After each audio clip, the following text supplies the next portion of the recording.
Bunions really are a shifting of the bones in your feet. So the long bones that run down the middle shift outwards and the toes sort of shift inwards, which gives this sort of angular shape with a hard bump on the edge. They can be inherited. So if you look at your family members and see your grandma or your mum or even your dad has a bunion, there is the potential that you might have a bunion also.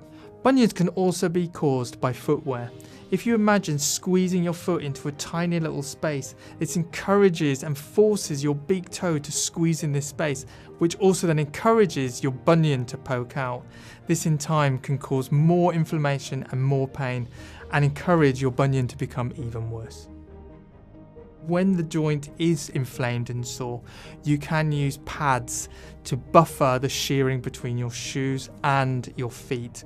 If the bunion becomes considerably worse over time, so you find it difficult to walk, this is a sign that you really need to see professional help, because surgical intervention might be your next option.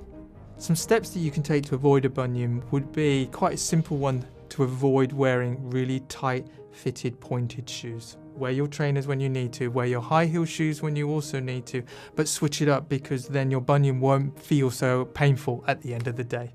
If you don't treat a bunion, it might lead to further complications.